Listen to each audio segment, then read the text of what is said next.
Nos acompaña hoy en la entrevista central Andrés Bautista, ministro administrativo de la presidencia, primer presidente del PRM, ¿verdad? Sí. Un hombre con mucha experiencia de Estado, senador en varias oportunidades por la provincia de Payá, fue presidente del Senado, con una gran experiencia dentro y fuera del Estado Dominicano. Buenos días, Andrés Bautista. Bienvenido ahora por la Super 7. Buenos días a todos. Buenos días a los amigos televidentes. Gracias por la oportunidad de estar en este medio tan escuchado. Cómo no. Mire, ¿cómo han sido sus meses como ministro administrativo de la presidencia y cómo se ha ido preparando para el proceso de fusión? Fusión. Se va a fusionar el Ministerio Administrativo con el de la presidencia. Cuéntenos. Mira, la experiencia siempre hay que ver las cosas agradables y las cosas no agradables. Pero lo más importante es usted dar todo lo que esté a su alcance para hacer las cosas lo mejor posible. Con relación a ese proceso, me ha tocado explicar varias veces que las funciones del Ministerio Administrativo de la Presidencia no puede fusionarse. ¿Por qué? Porque son acciones, es un trabajo que hay que hacerlo porque hay que hacerlo. Entonces, eso se anunció, pero realmente en este periodo es difícil que eso se pueda hacer. O sea, cambiar de nombre, porque sería cambiar de nombre. ¿No? Creo que hubo una mala interpretación cuando se habla de fusión, sino cambiar de nombre. Recuerden que en el pasado existía el Secretariado Técnico de la Presidencia y la Secretaría de la Presidencia. Entonces era volver a ese nombre.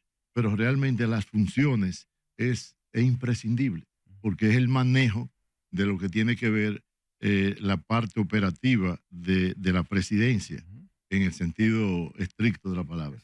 O sea que...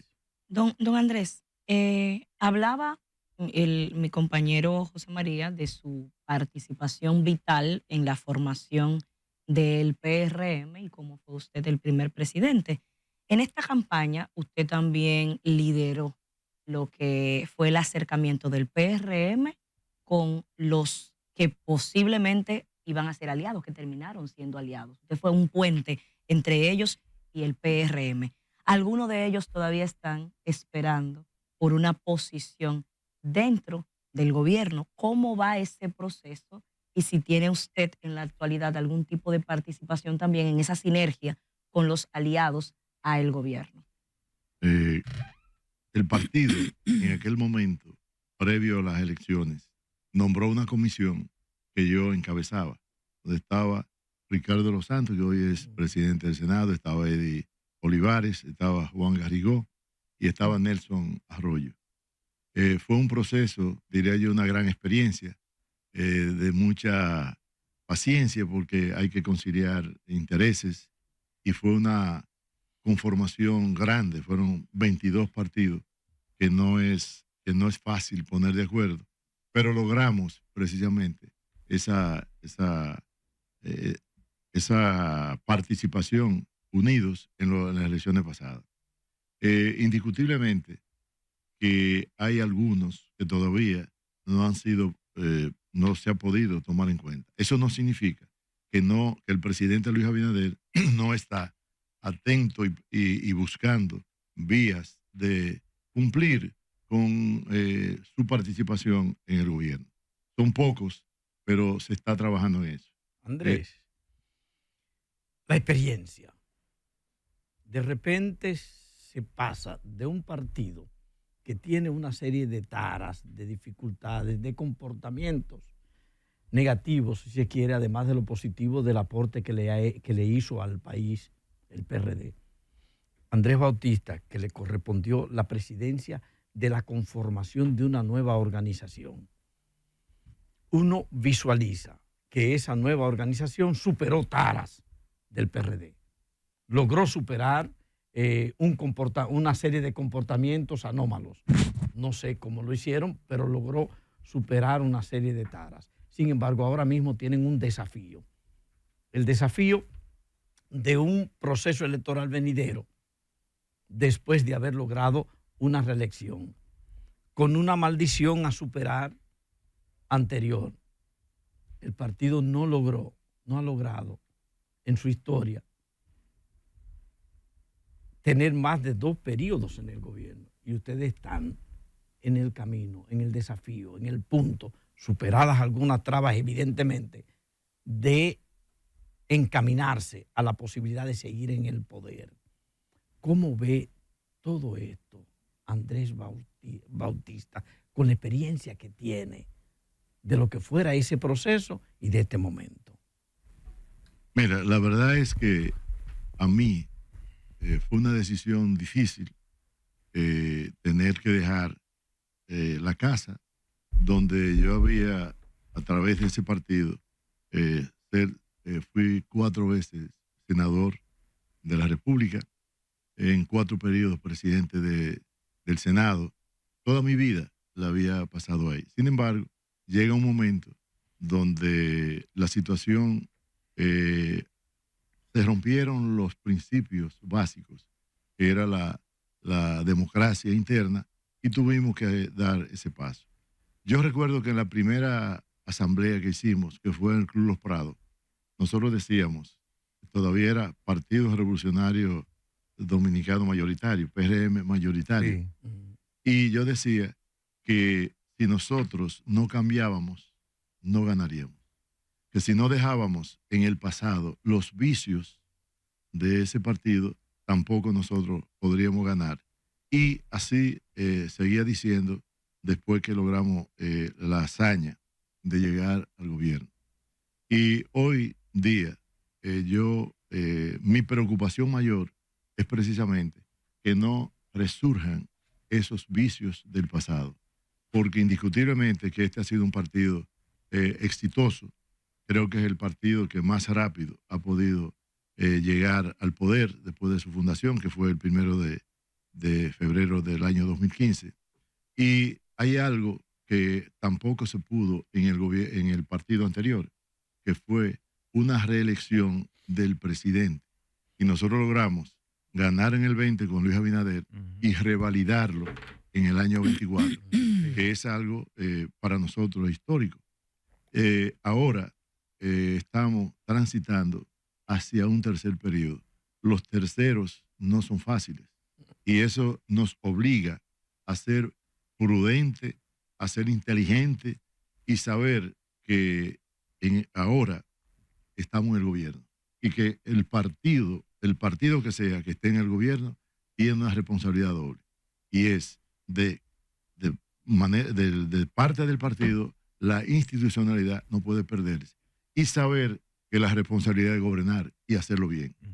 Si nos olvidamos de que estamos en el gobierno y que tenemos que hacerlo bien, el 28 podría ser negativo. Hay un tema, don Andrés, que me genera cierta inquietud y usted como miembro de una de las organizaciones más importantes del país, el PRM, el que está en el gobierno, hay algo que ha afectado a todas las organizaciones prácticamente, las divisiones, el transfugismo entre una organización u otra. ¿Cómo usted cree ahora el tema de la desconfianza o el descrédito que aupan algunas personas, incluidos miembros de partidos, en contra de otras organizaciones, pero que al final pienso que puede afectar las fortalezas de los partidos políticos y lo que esto representa para nuestro sistema democrático? ¿Cómo ve usted el escenario, no de su organización, porque ustedes son parte de, cómo ve usted el sistema de partidos políticos y si usted siente lo mismo que podemos sentir respecto al tema? Indiscutiblemente que yo creo que lleva a reflexionar algunas posiciones de personas que tienen influencia en el país en contra de lo que son los partidos políticos, en contra de los políticos. Y yo creo que eso es algo totalmente erróneo. ¿Por qué? Porque los partidos políticos son imprescindibles.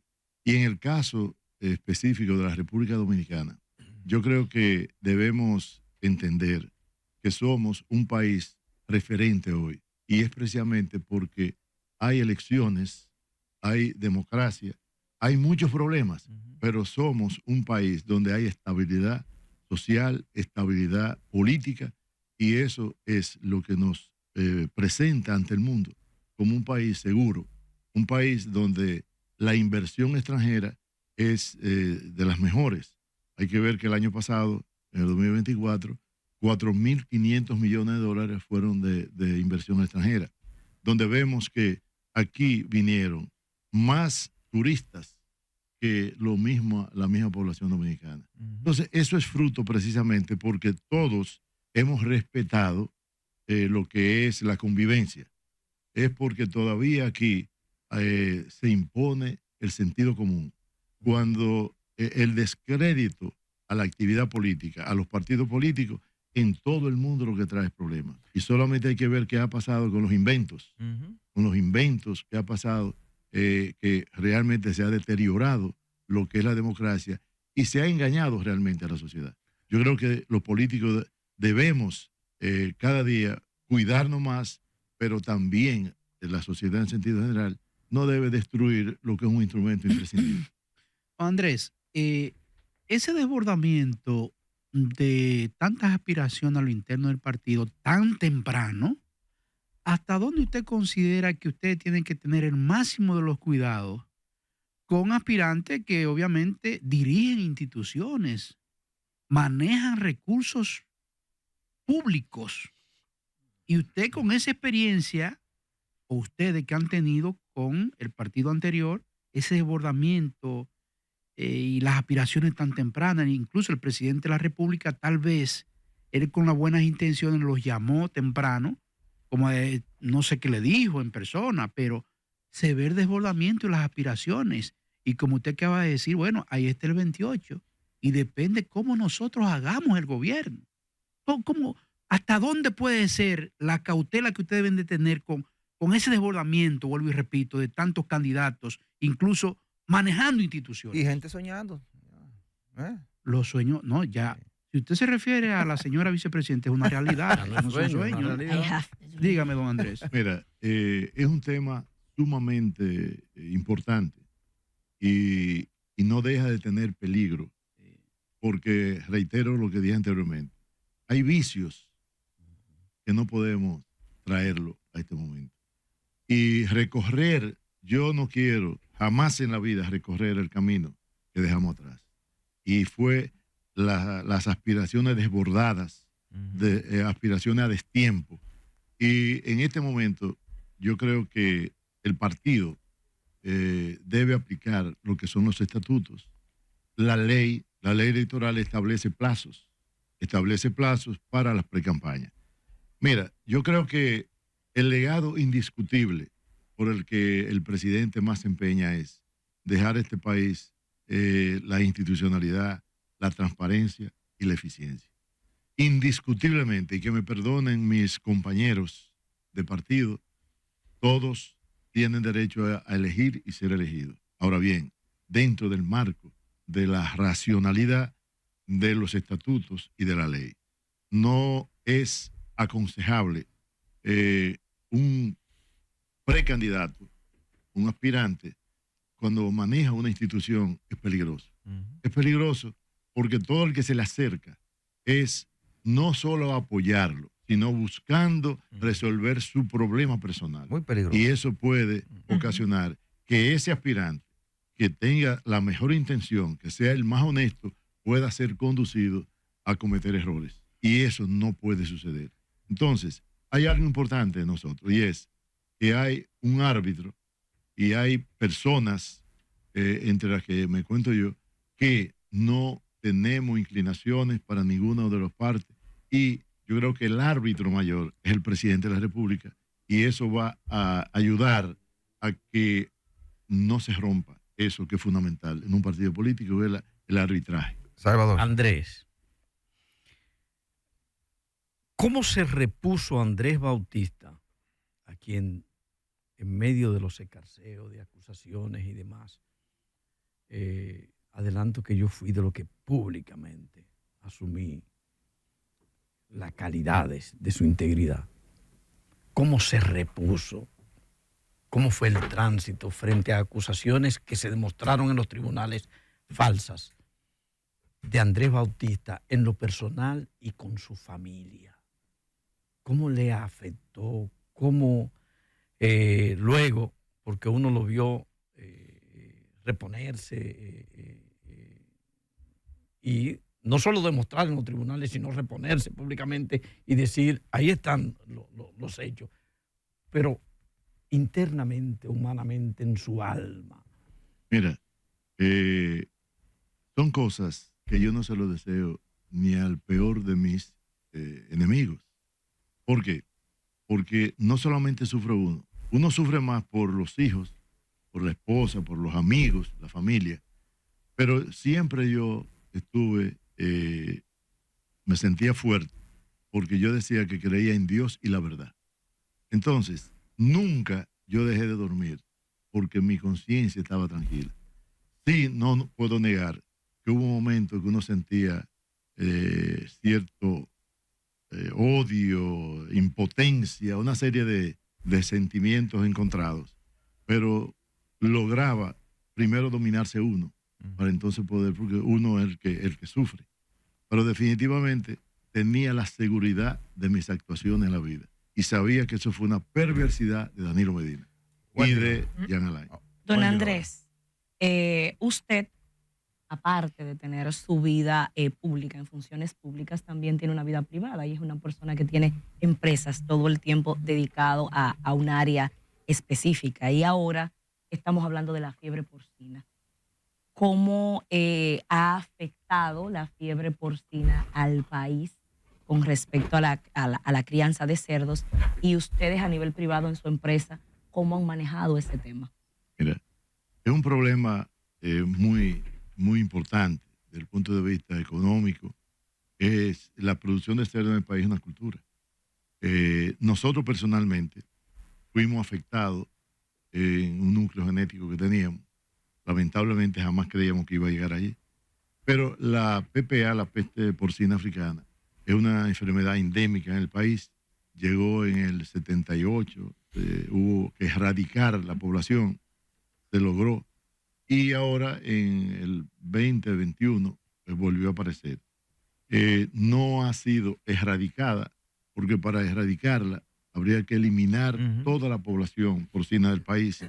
Y eso no aseguraría tampoco que no vuelva, porque en Haití eso ha estado casi siempre. Entonces, lo que se ha hecho es, en colaboración con las agencias internacionales, establecer un protocolo tendente al control de la enfermedad. Para eso, el gobierno dominicano, junto con las agencias internacionales,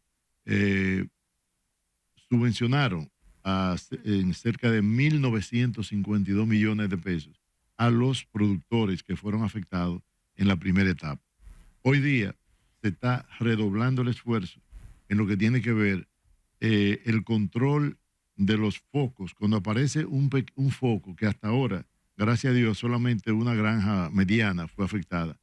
Cuando aparece un foco, la enfermedad en una posible, se elimina el foco. Entonces, los que están alrededor, lo que se llama perifoco, también se elimina, pero son cerdos que están sanos, se hace análisis permanente.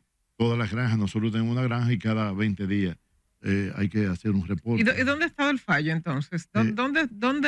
¿El fallo dónde estuvo? Es que es imposible, mira, es que cuando es una enfermedad endémica, y es un virus, como es el virus de la PPA, controlarlo de manera absoluta es imposible. ¿Por qué? Porque aunque se ponga control en la movilidad, siempre hay formas de que productores trasladen un animal que cree que está sano, pero ese animal está enfermo. Sí. Porque ese animal, esa enfermedad no contagia al ser humano. Entonces, esa movilidad. Entonces, por eso se está haciendo esfuerzo con puestos de chequeo en diferentes autopistas del país para ver el origen y si eso que transportan esos animales tiene los análisis, tiene el certifico que le permite el traslado. Entonces, eso es lo que se está haciendo. El gobierno en este momento, el presidente Luis Abinader, que le ha dado un seguimiento personal a ese tema de la PPA, que vivimos en reunión permanente con los productores, buscando consensuar las ideas. Ahora se tiene un programa para reforzar desde el punto de vista económico a ganadería.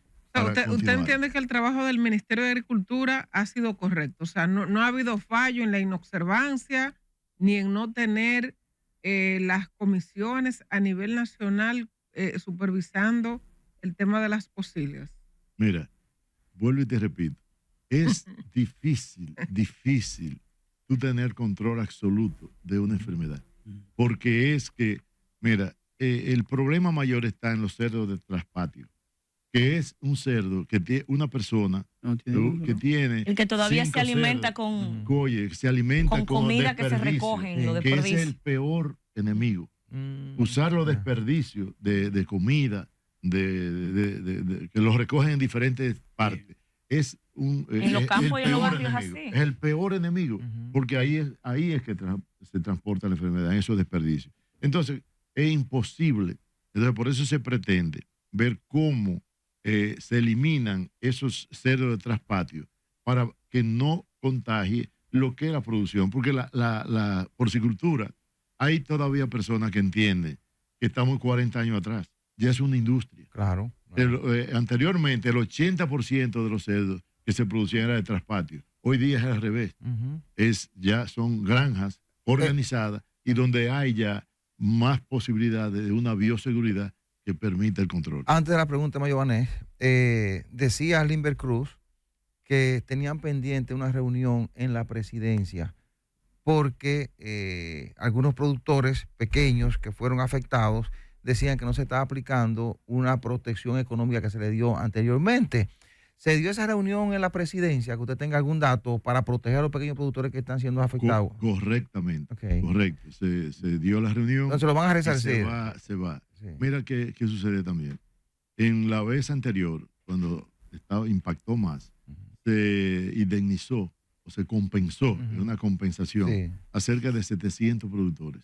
Ahora, ¿qué pasa? Hay gente que no tiene conciencia y se le pagó y vuelven y meten los cerdos sin a oculto de los veterinarios, sin habérsele permitido haber hecho la transición, porque para tú, una granja infectada, hay un proceso, hay un protocolo que debe cumplir para poder volver a repoblar, que se lleva 1 año o 2 años. Entonces, hay que ver que la persona que se le compensó y volvió a meter cerdo, no merece que se le pague. Claro. Entonces, pero sí, ya el presidente, hubo una primera partida de 60 millones de pesos para compensar a los de hasta 50 cabezas. Ahora. Sí. Pero ya el presidente va a disponer de una partida para compensar a los más grandes. Okay, Andrés, cuando se esté en el poder, siempre existe la ambición desmedida.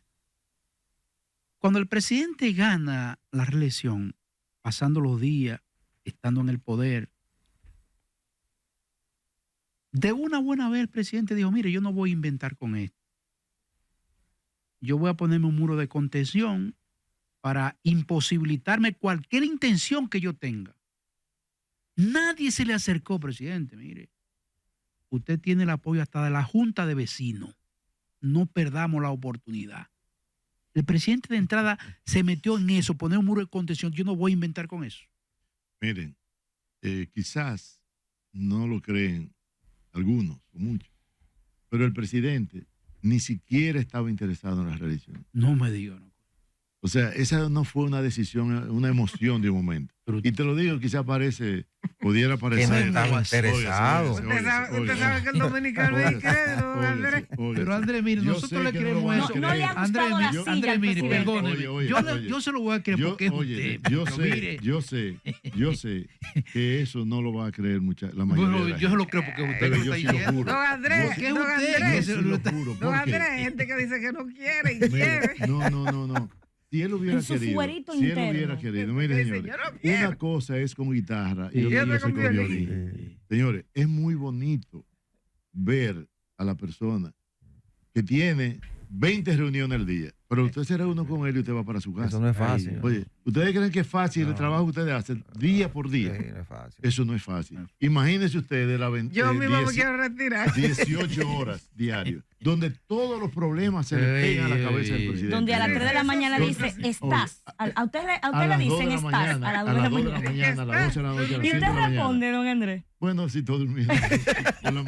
Por la mañana. Sí. Por la noche estábamos hablando a las 11, a las 12 de la noche. No me Que digas. va ahora ahí a No la es fácil, feria. fuerte. Sí, para a la feria lanzar, ganadera. va a lanzar que se siga vendiendo productos Sí, de Inespre. primera necesidad Inespre, que de aquí voy para allá Sí, ahora sí, mismo. nos dijeron. A las Ya, 12 lo de la vamos a dejar. noche, a las 12 de la noche estábamos hablando de eso. Sí. Entonces, miren, no es fácil con tantas necesidades, Sí. con tantos problemas. Una persona que ya llegó a lo máximo. que es la Entonces presidencia nunca de la intentó República. él y que voy Entonces, otra vez. ahora, oye, desde antes de pasar las elecciones estaba decidido. Al único que le gustaba eso era Balaguer. Oye, Ajá. Y a Leonel, que quiere volver. Ay, hay Y a Leonel, que no quiere me volver. diga, ¿cómo va? Hay otro que pasó que ahí. no son, que entienden que es obligado que No. tiene que ser. Sí. Eso está mal. Sí. Señores, en otros países, en la mayoría de los países del mundo, el que pasa por la presidencia ya. terminó. Aquí no, que la gente no se retira. Aquí Aquí no la se gente no se retira nadie. retira. Sí. Andrés.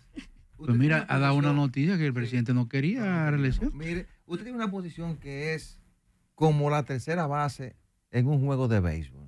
Es una esquina Hasta el caliente. queche juega él. Sí, es una esquina caliente. Al que es ministro administrativo de la presidencia, a veces le pegan los favos del presidente. Y hay que trabajar de manera constante. Yo recuerdo, por ejemplo, José Ramón Peralta del pasado gobierno que no descansaba. Vivía saltando charco y de pueblo en pueblo en la visita sorpresa y atendiendo las cosas de la presidencia. Luego vino José Ignacio Paliza con un ritmo parecido, porque el presidente sale todos los domingos y viaja mucho. Lo sustituye Igor Rodríguez y siguió la misma temática. En su gestión, porque cada quien le pone su sello, ¿verdad? A la posición que desempeña. En su gestión, ¿cómo es el ritmo de trabajo? ¿Usted lo ha modificado o sigue esa intensidad? ¿Usted acompaña al presidente en cada actividad pública, en la ciudad, en los pueblos? ¿Cómo es el trabajo suyo en el Ministerio Administrativo de la Presidencia? ¿Es tan intenso como los de los anteriores o eso ha cambiado? Mira, indiscutiblemente que hay que trabajar. Y yo digo, y excúseme el término, el papeleo que hay ahí es inmenso. Entonces, yo hablé con el presidente cuando él me pidió ir allá, que yo iba a concentrarme más bien en el trabajo de ese ministerio y que cuando yo pudiera lo iba a acompañar. Okay. Entonces, mi función fundamental es cuidarme y cuidar al presidente. Porque, repito, ahí se manejan muchos La intereses, esquina caliente. ahí se maneja dinero, el presidente no firma cheque, el presidente no ordena El cheque. cheque lo firma usted. Entonces, No me la diga. Bueno, yo no sabía eso. la orden, Ve para dónde hacer el Andrés. cheque, la firmo yo. Entonces, yo tengo que cuidarme y Bueno. cuidar al presidente. Sí. Entonces, yo para eso me he concentrado en lo Claro. que es el trabajo de la administración, Pero- el trabajo. Pero ha pasado brutal. algo, don Andrés, a propósito de eso que usted dice, o sea, no sé si ha pasado allá en su ministerio, pero ha pasado en otros ministerios que entienden que no gastar el dinero es ser eficiente. O sea, que el presupuesto que tienen destinado o los recursos que deben invertir o destinar para que las cosas funcionen, porque sin dinero prácticamente no se pueden hacer las cosas. Pero hay ministerios que han entendido, o sus ejecutivos, que no gastar el dinero es lo que está bien. Y de hecho hay muchos que le ha sobrado mucho dinero de su presupuesto al final al final del año, que no lo han gastado, y se entiende que eso está bien. O sea, como que no gastarlo, si lo gasto tengo problema, y si no lo gasto, y no es así, porque eso no es eficiencia. ¿Le ha sucedido, le ha pasado a usted? ¿Ha tenido temas con otros ministerios? Porque me imagino que usted interviene también con otros ministerios para que las cosas sucedan, para poder terminar con una gestión de gobierno que puedan presentar y decir que han hecho cosas por los dominicanos. ¿Le ha pasado eso a usted o no le ha pasado? ¿Cómo? Porque también en ese cuidado de cuidarse usted para posteriormente no tener una situación hasta judicial por el manejo de los recursos, pero efectivamente el dinero el presupuesto hay que destinarlo No, para lo que mira, está. cuando yo me refiero a cuidar, es que ese dinero sea usado en lo que tiene que ser y de manera transparente y de manera eficiente. Mira, yo estoy totalmente de acuerdo contigo que el hecho de que tú no ejecutes el presupuesto no indica que tú eres eficiente. Es así. La eficiencia es que tú lo ejecutes con el menor recurso posible, pero no que tú dejes de ejecutarlo. O sea, cuando tú te dan $1.000.000 para hacer una obra y tú la haces por 900,000, oye, tú eres eficientísima porque la has hecho Claro, y te bien ahorraste. y has sobrado dinero. Entonces, en el caso específico del Ministerio Administrativo de la Presidencia, mire, yo quiero decir lo siguiente. La Presidencia de la República, el presupuesto, el Congreso, le pone una partida. Al Ministerio Administrativo una partida también. Pero ¿qué sucede? Cuando el presidente va a un alcalde, va a un religioso, va y le pide algo, todo eso va allá. Entonces nosotros es que manejamos ese asunto. A eso me refiero. Ahí nunca va a sobrar, porque las demandas no alcanza. Son muy elevadas. Demasiado. No da mínimamente para esos recursos para cubrir las demandas que hay. Es de los alcaldes, de las iglesias católicas, de las iglesias protestantes, de las asociaciones. Ahí todo va a parar. Entonces, no hay forma. Es más, para ser eficiente, el problema es repartir. Que nunca y que la gente se sienta más o menos atendido. Y que no le digan Mr. No después. Don Andrés, nosotros hablábamos ahorita de una serie de situaciones que se están dando en el país, una serie de protestas y unos movimientos sociales y unas cosas que a veces uno no entiende cuál es el norte que tienen o qué los mueve por debajo a esos movimientos. ¿Cómo está viendo el gobierno, cómo ve usted desde su posición esta serie de eventos que se están dando y si hay alguna estrategia para impedir que la gente que tiene derecho a protestar, pero que esas protestas no minen la estabilidad que nosotros tenemos como país? Mira, precisamente ahorita quise decir algo con relación al ataque a los políticos, a los partidos. Yo entiendo, y el presidente ayer en la semanal, el presidente decía, el derecho a la protesta es un derecho consagrado en la Constitución.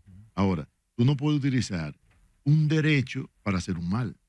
O sea, en la medida que tú abusas de ese derecho, es igual que un arma. Tú puedes, la ley, un porte legal del arma, pero no te indica que tú tienes derecho a matar a una persona.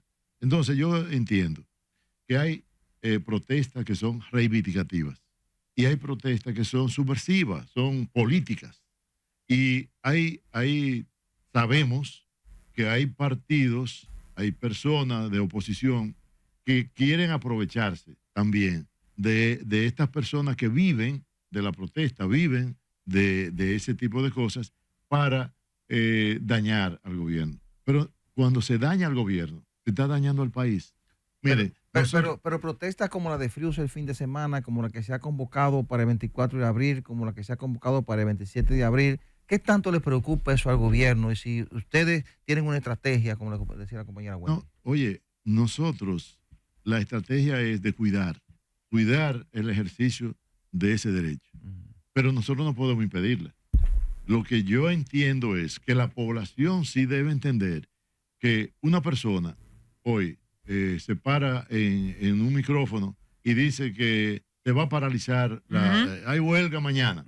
Oye, ¿y qué hay huelga mañana?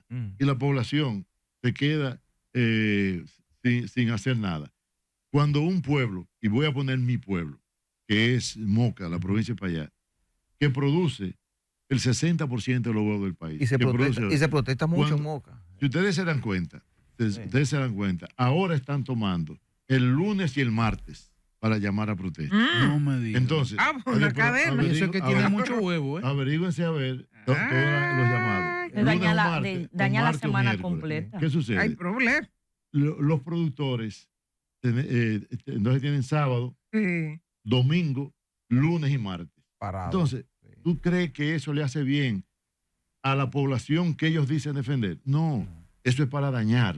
Entonces yo entiendo que esto, la conciencia nacional debe reflexionar sobre eso y darse cuenta que son llamados que no buscan resolver problemas. De manera breve, ya don Andrés. Que don Andrés va a trabajar, Mayoane, para... Don Andrés, mire, si es por don Andrés nos quedamos el día entero aquí, ¿eh? No, Mire, don Andrés. Lo dijeron a las 40 párense. Ese mismo teléfono de antes, usted es el mismo que tiene. El que llama a las 2 de la El mañana. mismo lo teléfono, usted necesita. no lo ha cambiado. El 829-343. Ay, no, pero No, pero no lo diga, don Andrés. No lo diga aquí, no lo diga aquí. Es el mismo teléfono. No, porque Andrés... no, Sí. Y usted responde, Pero usted desea comunicarse con él, porque... No. Ah, ok. Déjame decir, don Andrés dice Él responde, que oye, si yo me quiero, yo siempre he estado comunicado. Ah, con ok, Andrés. ok. No, por si Pero acaso. no, Somos amigos de hace siempre muchos tenemos años. yo siempre tengo Ah, hacer. ok, ok. Somos amigos de muchos años. Mire, don Andrés, finalmente, de manera breve, ¿qué le parece el proceso de elección de la Cámara de Cuentas que ya está en el Senado de la República? Yo lo que espero es que salga una Cámara de Cuentas creíble, una Cámara de Cuentas capaz, una Cámara de Cuentas que haga su trabajo. Porque la fiscalización de las cuentas públicas es fundamental. Y yo creo que la Cámara de Cuentas pasada tuvo muchas dificultades y ahora se amerita de que hagan un trabajo. Y mientras más eficiente es el trabajo de la Cámara de Cuentas, mejor marcha lo que es el uso de los recursos del pueblo El liderazgo dominicano. del PRM no intervino para la elección de los mismos. Bueno, yo no he participado en nada, yo no he participado en nada, en ninguna reunión que se haya tratado el tema de la selección de los mismos. Bien, muchísimas gracias a don Andrés Bautista, ministro administrativo de la Nos dimos un lujo presidencia. hoy, ¿eh? Sí, un lujo. Ministro administrativo de la presidencia y dirigente del Partido Gracias a ustedes. Revolucionario Moderno. Vamos a la pausa.